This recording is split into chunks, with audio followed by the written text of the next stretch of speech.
Perfect. Wonderful. All right. Well, good evening, everyone. Thank you for joining our session this evening, CPS Parent Academy, Reading That Counts. I am your district parent champion, Miss Thomas, and we have, let me click this one. Let's see if it's going to work for me. I am your district parent champion, Miss Thomas, and I am, first of all, a CPS alum. I am a parent of four former CPS graduates, and I truly believe that parents are literally the first teacher of our children. And I believe this type of engagement here is what helps the transition from in classroom to home learning. So there is cohesiveness from the classroom also into the home. So I wanted to invite you all to not just this session, but the various things that are happening in Parent Academy across our district. Let's see, ways to engage with Parent Academy. Here you have our signage for our Be Present, introducing the Parent Academy. You can find whatever we are doing within our district right at that link there, cps-k12.org, Parent Voice. And we have a plethora of things in this space. One of the things about engagement that is so important, we want to make sure our parents are engaged and involved in our parent organizations. And this leads us to our Blitz to 65 parent active organizations for 2024. What you see here is a host of various spaces that I have been across our school district helping to increase, uplift, empower, and educate parent voice in the various spaces around our district, our school district. And it is wonderful. So I encourage you, if you're in a school that has an active parent organization and you're not engaged, I implore you to visit your main office, ask your secretary at the office who you should connect with to get engaged in this space. But it is just not the parent organization. We have what is called the PBIS, Positive School Culture. That is a space for you, as well as the LSDMC, which is our local decision-making body that every school has. And that is a space for you to uplift and activate your voice for your students' education. And if you have questions, please feel free to, feel free to reach out to me, Ms. Thomas, and I will share my information again at the end. Before I present our presenters, are there any questions before we dive in? Okay. And I believe we have Ms. Stillwell. I did hear her voice. So before I have our curriculum team, Ms. Stillwell, are you still in our call? Okay, she may hop back on, and I'll have her talk about Read Across CPS as well, because she is spearheading that for our district as well. So we're going to move right along into our presentation from our curriculum team. Ms. Lanisha Simmons is going to present Read Across CPS. Hello, I saw Tracy just pop back in. I don't know if she wanted to. Okay. I'm here. I'm sorry, Ms. Thomas. You probably, when you were working on some things, I had introduced myself and I had shared with everyone that I literally had just ran in the house and threw all my stuff on the floor. So once again, good evening. It's evening, everyone. My name is Tracy Stillwell. Just to let you know a little bit about who I am. I work in the Office of Family and Community Engagement. I work with Ms. Thomas. I'm a proud graduate of Withrow High School, and I've been working with CPS for 30 years now. And so Ms. Thomas asked me if I could come and talk a little bit about Read Across CPS. So just to give you a little history, excuse me, a few years ago, we wanted to do something with Read Across America, but we wanted to make it more personable. And so my supervisor and I kind of came up with Read Across CPS. We had some funds available to have some featured authors, because what we wanted to do, we wanted to have some authors go to some of our schools to read to some of our students, talk about how they became an author or an illustrator, and how maybe words, letters turn into words, words turn into phrases, phrases turn into sentences, and sentences turn into paragraph. And before you know it, you know, have a book or some poems. And so with that being said, what I would like to just share a few tips on things that you can do at home with your learner, from reading recipes to reading signs on the bus, to reading just words and phrases, and not only the students reading, but us as adults as well.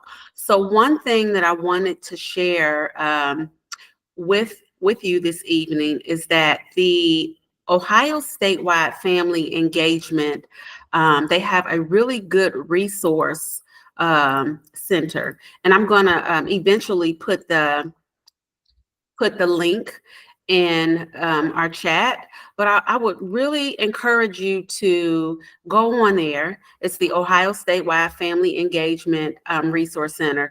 They have a plethora, and I mean a plethora of resources, from reading to math to mental, mental health, from the entire gamut. I mean, it's a free resource.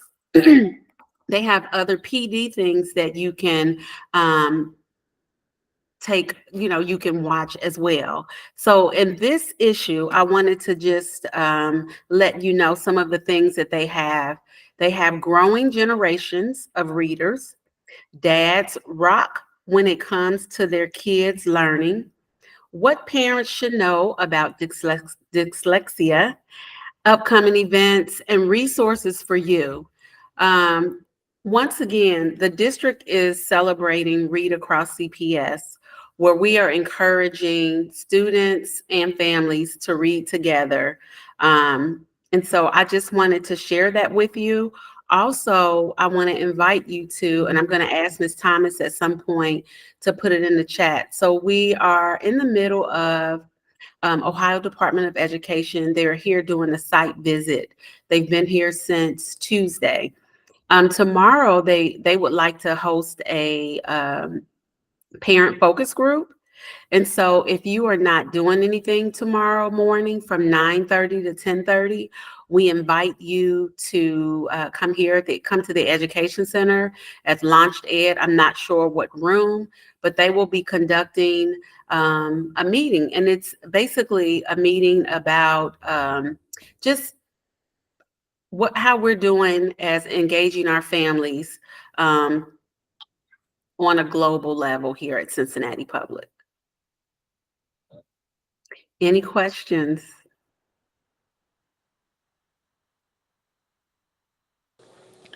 Yes. Yes, ma'am. Could you give me the name of that resource you said? You said Ohio something? Yes, ma'am. It is Ohio. Let me see if I can, I'm going to have my daughter help me in a minute, but it's the Ohio Statewide Family Engagement Center. Let me see if I can pull that up, and I'll put it in the chat. Wonderful. Thank you, Tracy. Ohio Statewide. I'm getting ready to give it to you. I'm going to send it right now. Thank you. Yes, ma'am. You're welcome.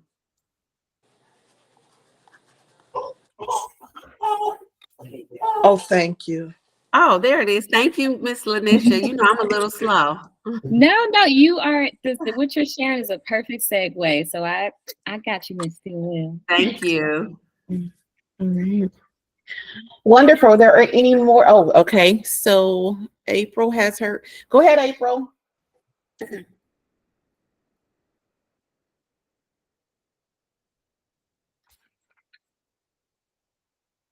April, if you were, I think you may. Hi, can you hear me guys now? Yes. I'm sorry. Yes. Good evening. I was calling I wanted to ask, with this information, do you guys provide physical tools to give to the families to help build these literacy skills for children? And what ages does that start? So I'm gonna do two things. One, I'm gonna, Miss Lanisha, we both can answer that if that's okay. So from my perspective, Miss April, I do Title I family engagement. And what that means is every Title I school receives funds from the state to do engage families. Those funds are solely for engaging families. So a school, I'm not sure what school your learner goes to, but let's just say a school could have a certain amount of funds, and based on the needs that they have, they may want to, have a literacy night, and they may have, I'm just using this for an example, flashcards, or they may have a literacy night, and they may have or a math night and do math manipulatives, things of that nature. So your school should be able to provide you with some resources. And then I'm going to also put my name and information in the chat so that I may be a resource as well. But I'm going to let Miss Lanisha chime in as well, because I know that this is something that she does for the entire district. Yes, but Tracy is on it per usual. So as she stated, the website that she shared is perfect, but in your school building, depending on the building, as she said, I don't know which building we're referring to, but many of our buildings do have a reading specialist. And even if they may not work directly with your student, they can provide resources to your student's teacher. Also at K2, many of those teachers are trained or in the process of being trained in providing strong literacy instruction. So they may have some hands-on tools that they can share. And as she said, a lot of schools are having literacy nights where they're sharing resources and things you can do at home. And then I'm going to share some things here tonight as well. Wonderful. Thank you. Thank you, Ms. Hoskins, for your presentation. I appreciate you for joining us this evening. We're going to go ahead and move right into our presentation with Ms. Simmons, and let me know when you're ready.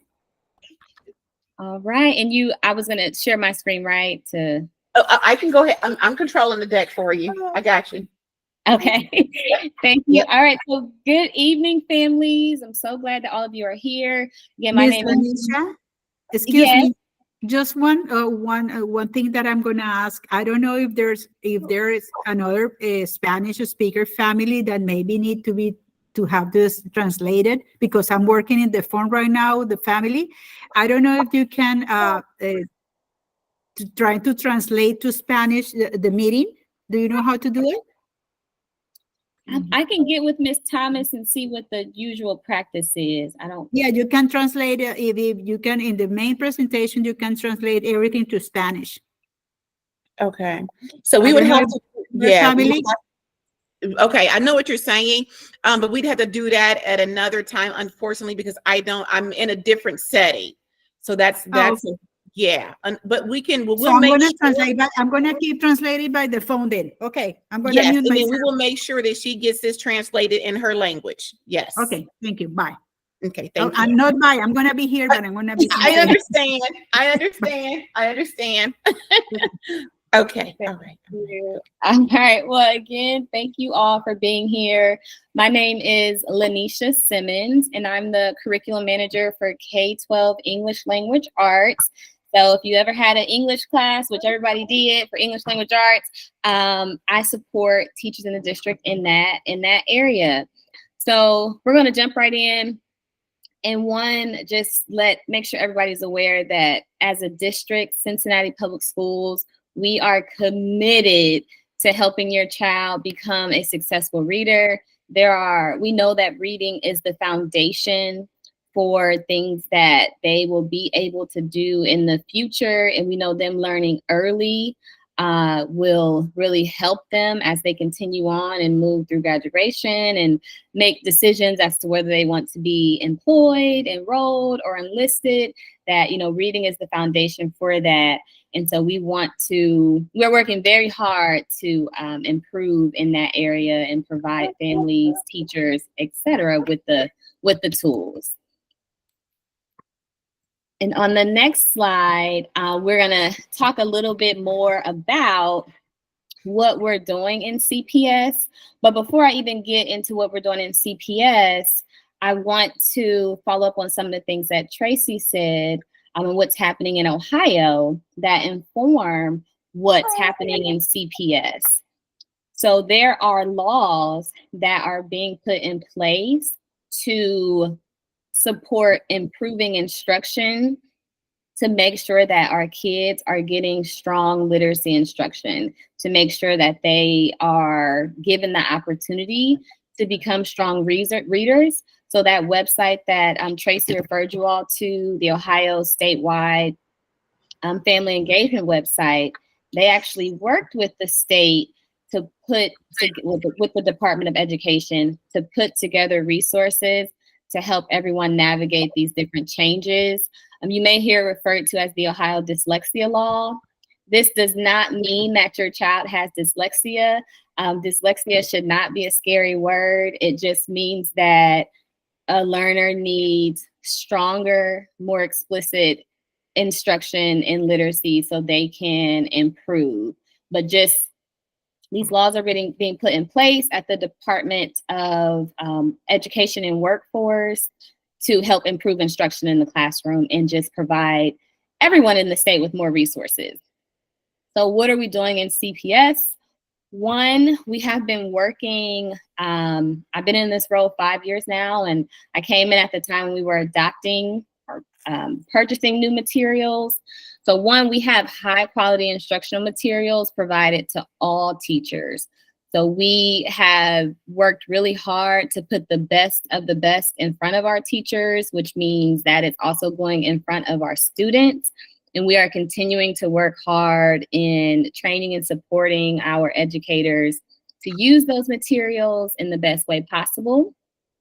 So if you have an elementary student and you hear them talk about wit and wisdom, which they may not be calling out the name of the book, but if they're talking about different texts that they're reading in wit and wisdom, or my perspectives, or Think Circa, or expeditionary learning, these are all high quality materials that we're putting in front of students to help them improve. Also in CPS, as part of the law that we're referring to, it's being required that we screen, which basically means we test or assess all first grade through third grade students to better understand their reading skills. So we want to better understand exactly what they do well and exactly where they need support so we can provide that support to students. We're also providing professional development in what is called structured literacy. I'll tell you a little bit more about that, but we're providing professional development to all teachers. So last year, all kindergarten and first grade teachers were trained in how to improve their literacy instruction. And this school year, all second and third grade teachers are being trained. Well, they actually just completed their last training in January. And starting next year, fourth grade through 12th grade teachers will be trained. So the Department of Education and Workforce, formerly known as Ohio Department of Education, they are providing courses for teachers to take to, again, continue to improve instruction, to improve literacy for students. And then also in the classroom, or at least in their school building, students that need extra practice should be receiving small group interventions or small group support to focus in on those areas that showed up where they were tested. So if the test or the screener showed a student needs support in letter sounds, then in that small group, that student would be working with a qualified staff member on letter sounds to help build them up and to help them keep progressing in literacy. So I mentioned structured literacy. It's a term that you may or may not have heard. but I want to simplify it for you. It's basically, it's a body of work. It's called the Science of Reading, and what the Science of Reading tells us goes against probably everything that we all have learned, is that reading does not come as naturally for everyone as some of us have been made to believe. I know I currently have a 6-year-old who is in kindergarten, and she is in the phase where she is memorizing books, right? So we read a book over and over to her, and people are like, oh, look, that baby can read. And it's not quite. We've just read it over and over again. She stored it in her memory.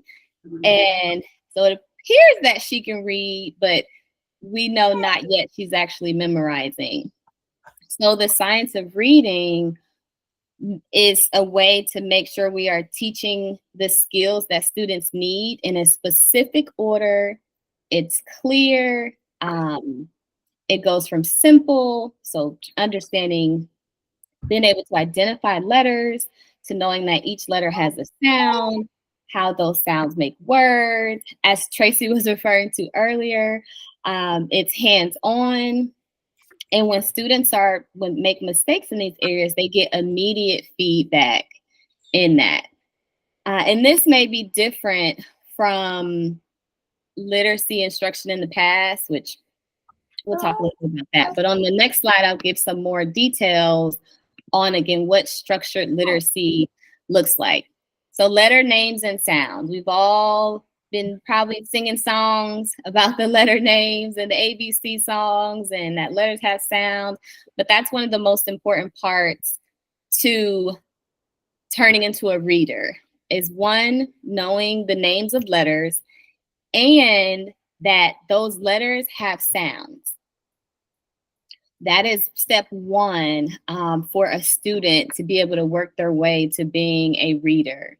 Then once they understand that, sounding out those letters and understanding how those sounds and letters, or sounds at that point, how they blend together and make words. So, you know, for us, we know sh is SH. We know ch is CH. We want our students to be able to see that and quickly know what CH makes, what AT makes. Because when they're able to do that, then they can put more and more words together. Reading and structured literacy and learning how to read, it can also be hands-on. So using letter tiles to move the words around and make new words, because we know when we're able to touch things and move things around and see them, we can take it in more. If you ever seen your child at home, or maybe when you were younger, clapping out sounds, they're saying the word and they're clapping out how many syllables are in that word. I know when I was younger, we did the chin, where you spoke and how many times did your chin hit your hand. So students that is a part of structured literacy, mapping out words. And so how to, if it's a larger word or even a smaller word, how to take that word and to break it into smaller parts to then connect it into the one word. And then, of course, making sentences with words. So again, starting with knowing the letter names and sounds, all the way up to making sentences with words, is what structured literacy is all about. Now, you may be wondering, like, well, how is this different from when I learned how to read? Honestly, I do not remember when I learned how to read. I know I learned at some point, but I do not remember the specific practices that took place. But I know as a parent, sometimes we tell our kids, sound it out, or a teacher might say, sound it out. And then if they don't figure it out from sounding it out, then they're told, look at the picture. We do not want to do that. So that is a practice of the past that we want to move away from. We don't want kids to guess words or look at the picture to figure out the word. And again, I currently have a 6-year-old who's in the process of learning how to read. And I have seen her look at the word umbrella, see the U, and say unicorn. And I'm like, see, you're guessing. And so, students, we don't want them to guess the word based on the first 2 or 3 letters. We want them to really break that word apart and be able to blend it together based on the sound. So structured literacy is making sure that all students receive very clear and explicit reading instruction. So I wanted to share some resources that are currently available in our district and that your students have access to. So one resource that we have is iReady Reading My Path. It is an online resource that your student can do independently, and it adapts to where they are. So they take an assessment at the beginning of the year. The program recognizes where they are in reading, what skills they need to work on. And as they move through, it advances them as they are successfully moving through. This program is different from other programs, though, because in order for a student to really make true gains, they want to be passing at least 70% on their lesson quizzes. Yes, Ms. Thomas? Yes, Ms. Lanisha, can you tell the parents when these the testing starts so they can be prepared to be thinking, ahead of time when to be able to help their student at home, in prepping? Yes, so I'll pull up the testing calendar, but they usually happen 3 times a year, 2 to 3 times, depending on the building. But there's always the beginning of the year. So for the teachers to see where students are, and for like iReady, you don't necessarily want to prepare them per se, because you want it to the system to recognize where the student is and know how the student can help with these assessments that we're currently referring to. It's really to help fill in those learning gaps that students need support with. But there's a beginning of the year, a middle of the year, and an end of the year. And with the iReady My Path, which is available kindergarten through 6th grade, we're hearing about students, they are meeting their goals in buildings because it helps them set a goal of what they want to achieve by the next window. They, are celebrating the goals, and some schools are having pizza parties as students hit their goals. So we're really trying to build up the excitement around this personalized program. Miss Katie?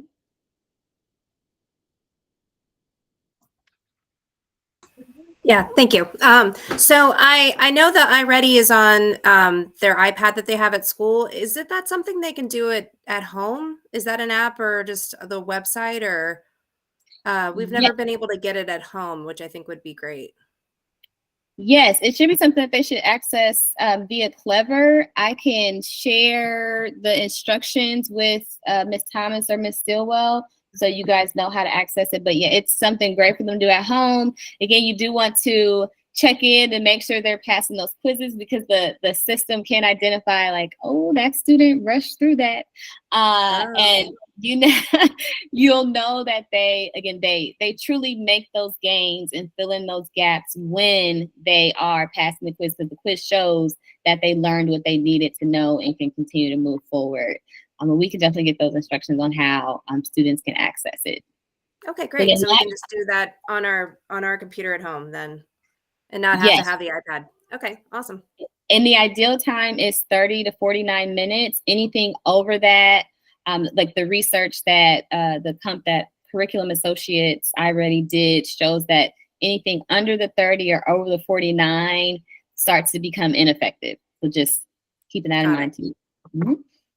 Okay, you're welcome. So that's available kindergarten through 6th grade.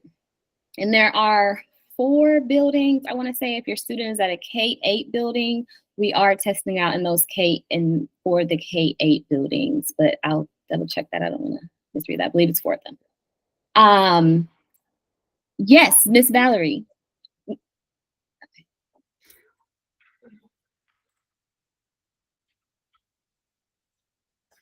Ms. Valerie, you have to unmute yourself. Did I do it? There we go. is the middle of the year, March and April, or June, July? What's the middle of the year month? You know, that is a good question. So, all right, I'm speaking school district language. So thank you for stopping me there. So beginning of the year is normally the first day of school through about the end of September. That students are kind of getting those assessments in that window. And then middle of the year is about, I want to say, end of November, early December through January. And then end of the year would be March, April through May, depending on the building and what's happening in those buildings. Really, All right. That's a good question. So we are starting all middle of the year assessing is done, and we are moving into end of the year type assessments. Good question. Okay, so I'll call out for the iReady. Lanisha, we have one parent. We have a parent here that has a question.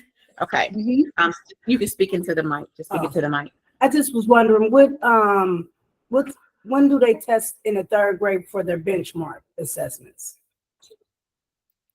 So there's a window, and I don't want to confuse everyone with the different types of assessments. So there are, but I want to clarify for you because there are different types of assessments that take place. So for third grade, for example, between April 1st and April 19th, your third grader will be taking their third grade assessments. Now buildings kind of decide the date for that, and they should be communicating that with you all so you're aware of that's coming up for your family. And so that's from the Ohio State test that they provide, but it's more of a culmination, like, okay, did your student learn all the standards? Where are they in learning the standards for the year? The benchmark reading assessments, we're looking more so at your students' reading skills and reading levels specifically, so we can identify exactly what we need to work on with that student to help them become a better reader. And that still is between April and May that those assessments will happen. But we do try to spread them out, and you should be made aware by your school where that's happening in your space. Got another question. Okay, one more question. Go ahead. Go ahead. So when they test for the gifted, you get your numbers for the gifted test. So where does that statistic go as far as in their reading curriculum? So I do not work directly. We do have a manager that works specifically with the gifted population and students that test gifted. So I would not want to give out the wrong information, but maybe in the follow-up, Ms. Thomas, I don't know how to do, but maybe in the follow-up, we can share her information with you so you can learn a little bit more exactly what that looks like. I wouldn't want to misspeak on that exact process. Okay. Thank you. Okay. So great questions. Thank you guys. So that's iReady MyPath for kindergarten through sixth grade. At 7th and 8th grade, we also have a program called Success Maker Reading. Use that typo there, but we have Success Maker Reading, and it's another personalized platform that students can get on at school or at home. And it adapts to where they are to help them improve their reading skills. At some high schools, if requested and there are licenses left over, you could possibly request it, for your 9th grader or your 10th grader to use the platform as well. But these are the platforms we currently have that provide personalized support to students that they can do independently. And you can always ask your teachers, principals, because they would be aware of those as well. So next, we're going to talk about kind of what you all can do at home as parents. We know y'all are doing a lot. My husband had to take my daughter out the house. She's been sick the last 2 days. So now she has cabin fever and is running around. So they had to take her out the house so I can even do this. I know you guys are doing a lot as parents, but so hopefully we can show you how you can just slide some things in there throughout your day to support your learner. So one thing you can do is just reading out loud to your child or to your learner. Just reading out loud to them. And it could be, you know, almost it could be a book. It could be an article you're reading online. Just allowing them to hear the words or see you reading can impact your learner as they grow as a reader. On the next slide, we're talking a little bit about kind of what it looks like when you're boosting those early literacy skills. So as you're reading, so research shows that children who are read to daily are more likely to develop early literacy skills like rhyming and letter recognition because they're hearing it. And so when they're hearing it, they're able to pick up on it and make connections. So at home, you can point to and name the letters in books that, you know, at the grocery store, on the cereal box, recipes, just point it, depending on the age of your learner, you know, hey, what's that letter? What sound does that letter make? Things like that will help them build their literacy skills because those are the foundational skills that they need to become readers. So that's one thing that you can do. And then also vocabulary. So helping your, on the next slide, helping your student develop language skills.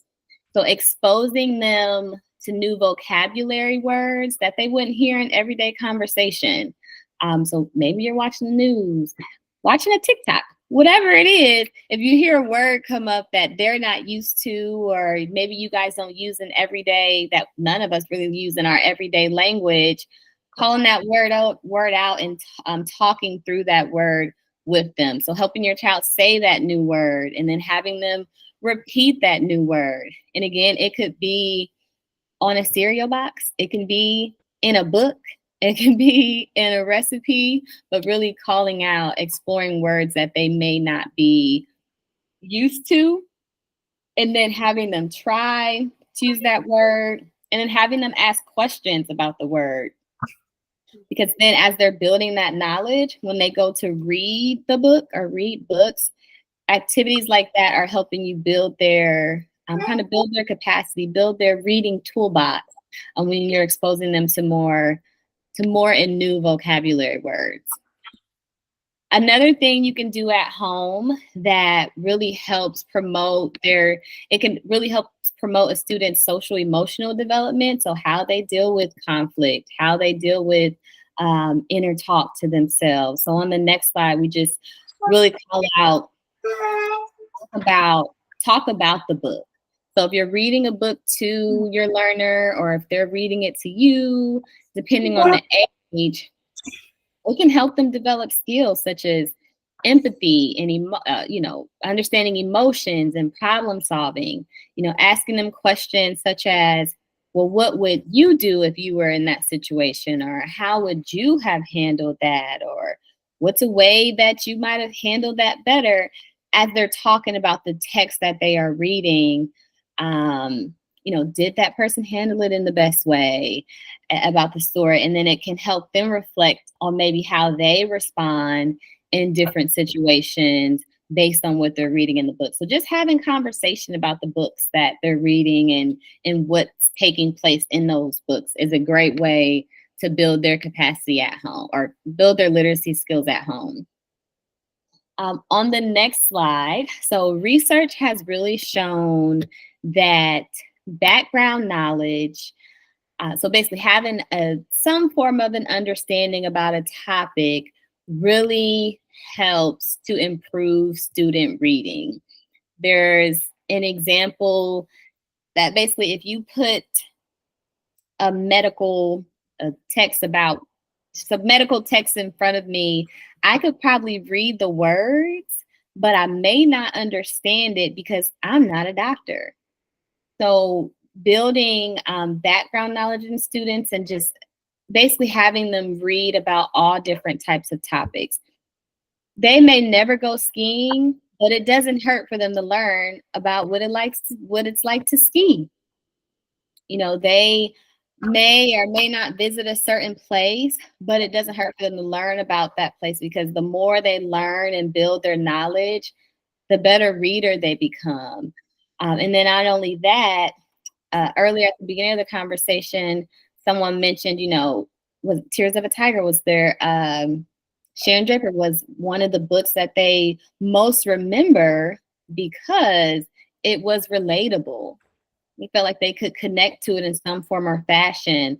So as they're building their knowledge, it's also important that they see themselves and other cultures in the books and texts that they're reading. And the more knowledge that they build in these areas, it contributes to them becoming, improving their literacy skills. And then last but not least, of course, make it fun. Like, reading should never, ever be a punishment. So on the next slide, we're just calling out, you know, you can really nurture a student's love of reading. You know, the Cincinnati, Hamilton County Library offers free library cards. You can go in and get a free library card, go in and fill out the application. Just, you know, taking them to the library and just spending time and associating that reading it's fun, it's loving, and it's something that you can really enjoy. So you can, at home, you can choose books that matches your child's interests. If you know they really like trucks, you know, you guys can go to the library and pick out a truck.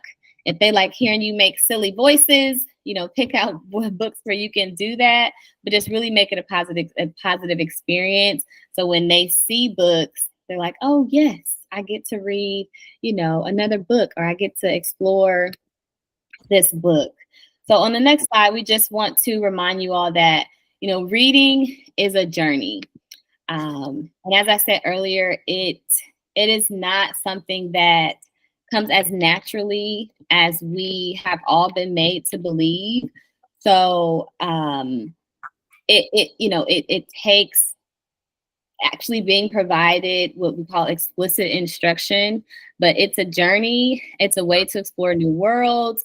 It's a way to meet new people. It's a way to learn about different cultures, and a way to expand your imagination. It really just sets the foundation for a student in their life. So, you know, at Cincinnati Public, we really are working hard to give our educators in buildings the tools they need to really grow your learner when it comes to reading, so they can be prepared for life. You know, what they're learning now really does contribute to what they're going to do next.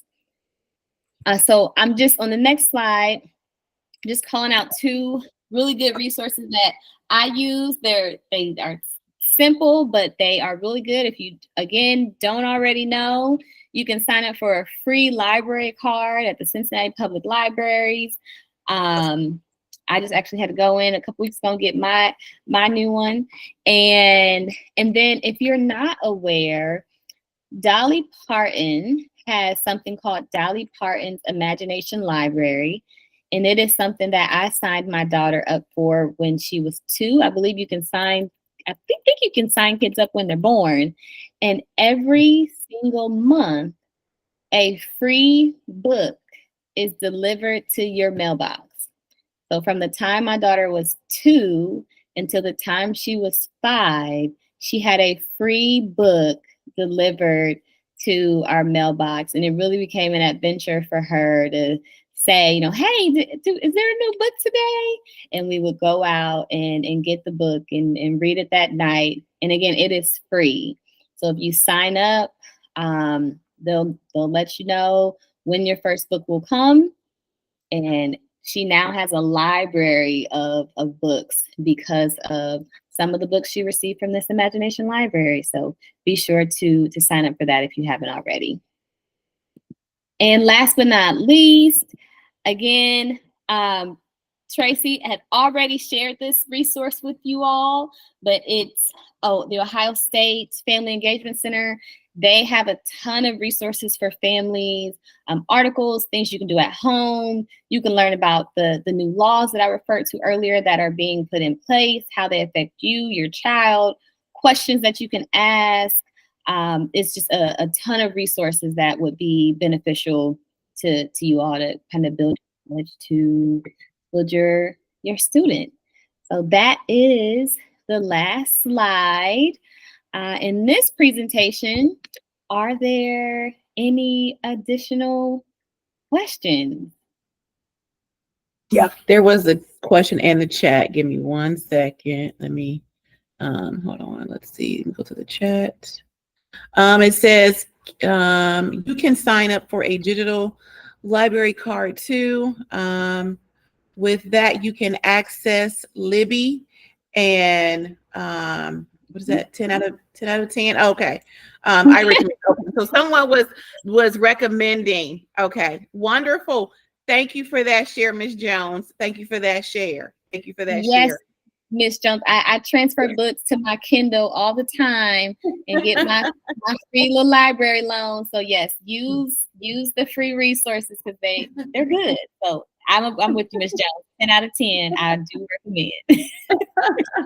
So I want to take the moment and thank Ms. Simmons for her presentation this evening in regards to helping us to empower our families with reading that counts at home.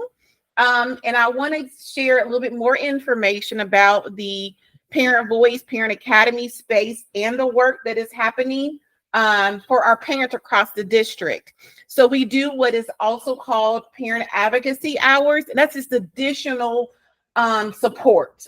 So on Mondays and Wednesdays, I have open office hours, whether that is whether that is in person, virtually, or over the phone.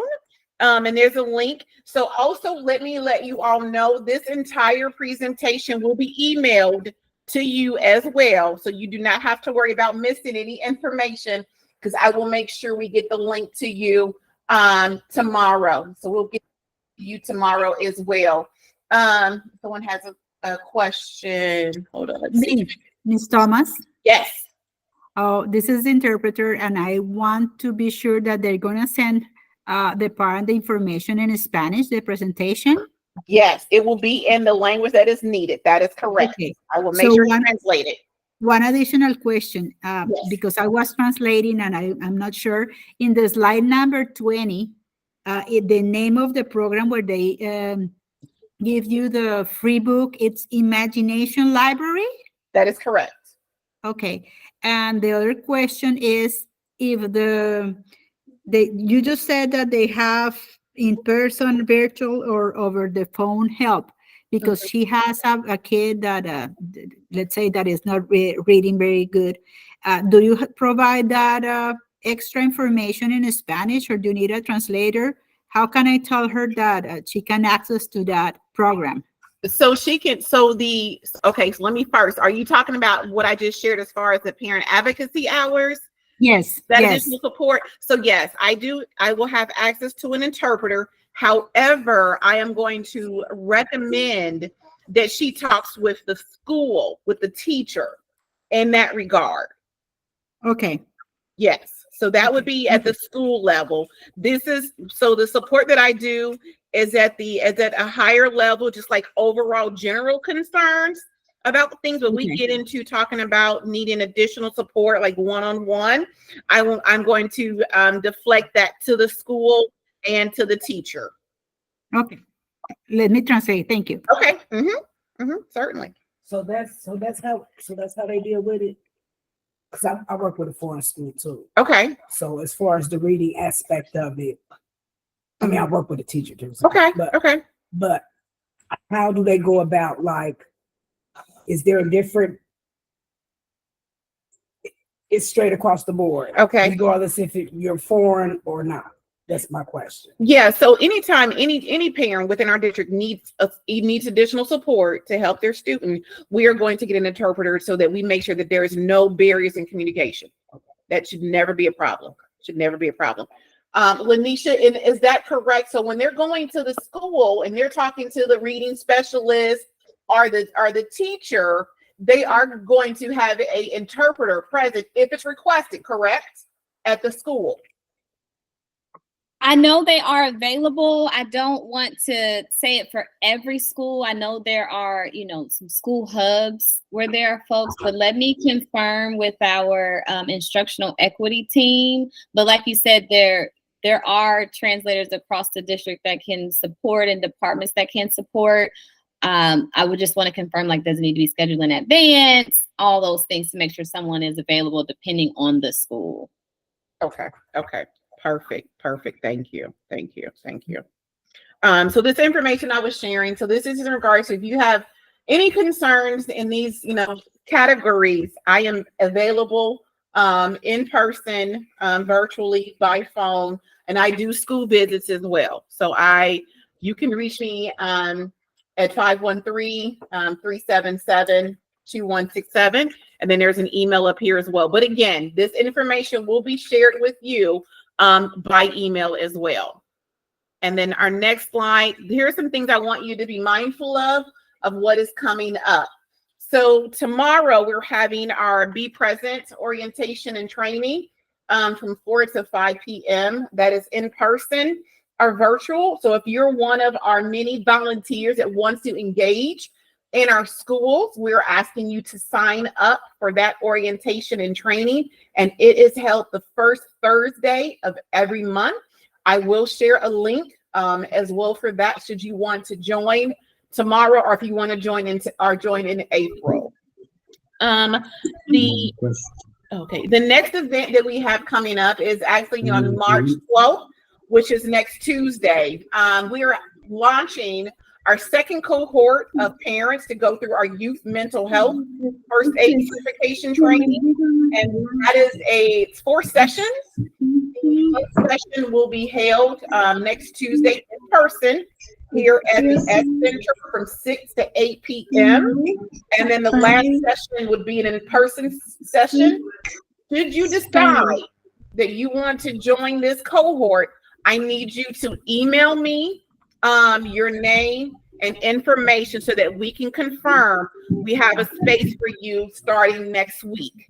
We still have spaces open, but I want to confirm my parents that want to be involved because this is a 4-session cohort and you have to be in person for the first session and the last session, which is from 6 to 8 p.m. And if you have questions about that, please feel free to reach out to me as well after this session or tomorrow for more clarification. And then the next we have going on, if there are any parent leaders that are in our session tonight, we have our district-wide parent leader meeting, which is that same Tuesday. We are busy around CPS, making sure we have spaces for our families to engage, to be empowered. Okay, she's translating. And that is going to be from 6 to 7 p.m. And that session will be virtual only. That's a virtual only session. So if you're a parent leader, I encourage you to join me next Tuesday from 6 p.m. to 7 in regards to that.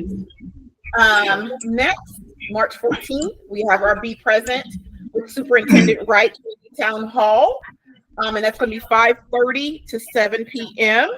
And the location, I'm going to look that up. I don't have it in front of me. I'm sorry. Excuse me. Flavio, yes. Flavio, por favor, mutee su teléfono porque le estamos oyendo a los niños. Flavio Reynoso, por favor, ponga mute su teléfono.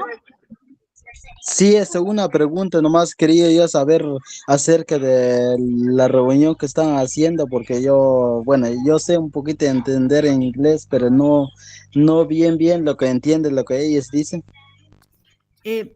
Ok, déme un segundito, le voy a decir a la señora Thomas que tengo que traducir. Ajá. Ms. Thomas, allow me to translate to Mr. Reynoso. Ajá.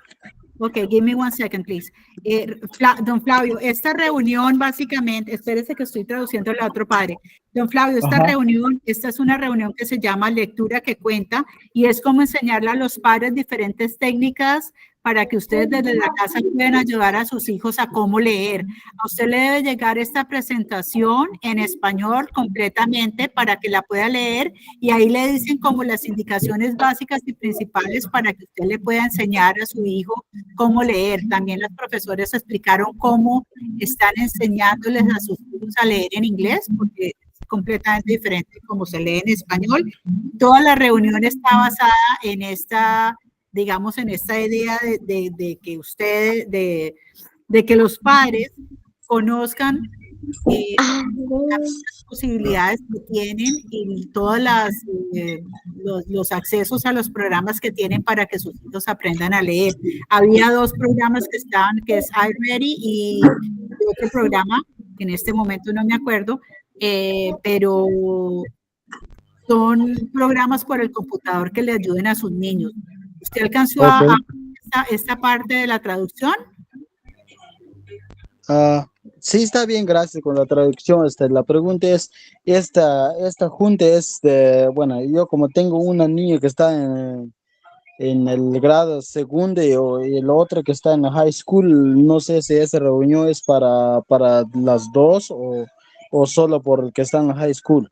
Pues realmente sirve para los dos. Sería, yo creo que es más enfocado para el niño que está en primaria en este momento por los tipos de programas que era iReady, que eran como más para niños más pequeños, pero básicamente, y están enfocados en cómo aprender a leer, y yo creo que el niño de bachillerato ya sabe leer. Sí, ok. ¿Sí? Está bien, gracias con la pregunta. Con mucho gusto. Okay, I'm ready.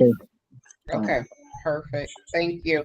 I wanted to give an update on the superintendent's town hall that is going to be at Joseph Beth on March the 14th, and that's on Madison Road, 2692 Madison Road is where that is going to be, March 14th.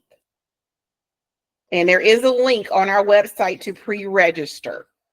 So you want to go to cps-k12.org to pre-register for the superintendent's Be Present Town Hall. All right. And then our next session we have coming up is March 18th, which is our CPS board meeting, which is here at the Ed Center. Again, I encourage you to visit our website and the calendar, because if you're not able to join in person, there is a link for you to join virtually. And I encourage all of my parents, my guardians, my caregivers, my community members to engage in those sessions, because everyone has a voice within our district if you're a stakeholder in student education in our school district.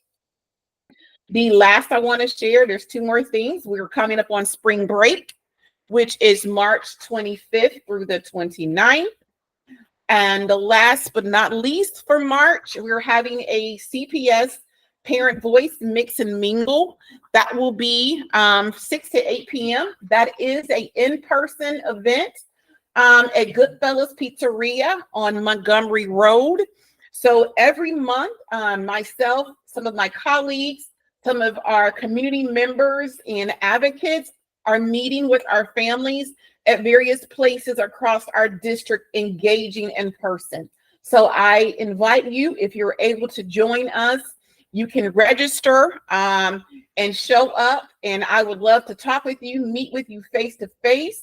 If you are a family that needs an interpreter, I would ask for you to make sure you complete that registration so that I can make sure I have an interpreter present so that we do not miss any moments of communication around our district. Excuse me, let me translate that part, please. Yes. Voy a hablar para la señora Reynoso y para las otras padres de familia que hablen español. Dicen que si ustedes quieren participar en las reuniones, por favor, dejen saber a sus colegios o dejen saber cuando se están inscribiendo que ustedes necesitan un intérprete, bien sea en inglés o en el idioma que ustedes hablen, las personas que hablen francés o portugués sé que me están entendiendo. Entonces ustedes tienen que decir que necesitan un intérprete con antelación para que CPS, los colegios, las escuelas públicas de Cincinnati puedan contratar a esa persona. Thank you. Thank you so much. Thank you. And then moving right along.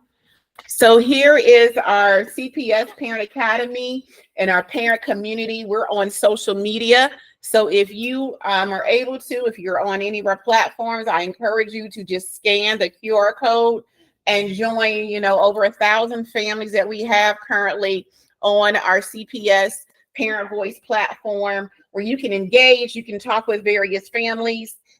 There you can share highlights, celebrations, everything that is going on across the district. I am a social media person that I want to be engaged wherever our parents are, and I make sure that I highlight my travels across the district as well.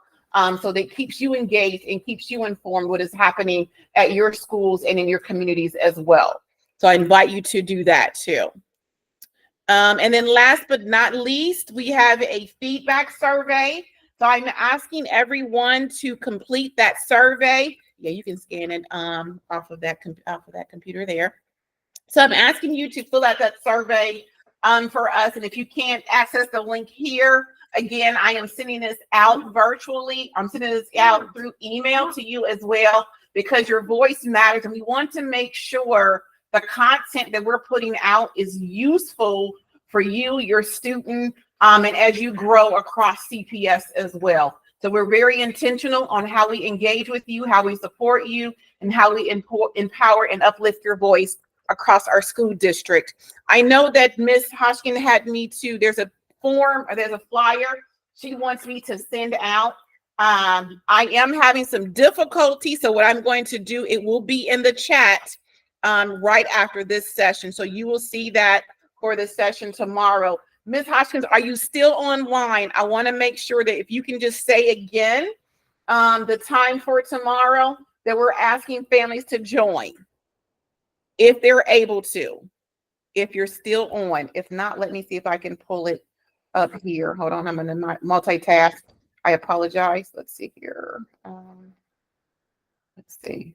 Okay, so tomorrow, here we go. Tomorrow morning, we have a focus group for CPS families. It's 9:30 a.m. to 10:30 a.m. here at the Ed Center. If you are able to join tomorrow in person, please contact Ms. Stillwell at 513-363-0223. And her information is in this chat as well. So I want to make sure that I share that out again, encouraging you to join us and meet with the Ohio Department of Education's, their focus group for CPS families here at the Ed Center. All right, that is the end of our presentation for our session of Parent Academy. Again, as your district parent champion, Ms. Thomas, and on behalf of my team, our curriculum team, Chief Murphy, which is over our area, as well as the superintendent, I thank you for joining us this evening. I appreciate you being present this evening. If there's additional support that you see that you would like to have implemented, I encourage you, I implore you to activate your voice with me by email, by text, in person. Meet me at your school. You know, you tell me where you want me to be. I work for you. I will come and I will do whatever you need me to do to help to empower and make sure your student reaches academic success and social emotional success here within our CPS school district. So I want to thank you again. If there are any questions, please let me know before we end our session tonight.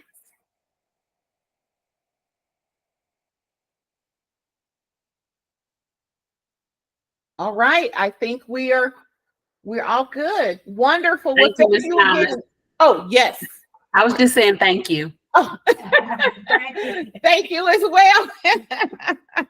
Thank you. Thank you. All right, everyone. We're going to log off now. Thank you, everyone. Have a great Thank evening. you. Bye. Jessica. You too. Bye-bye. Bye-bye. Thank you. Bye-bye. Thank you as well. So I normally wait till everybody logs off.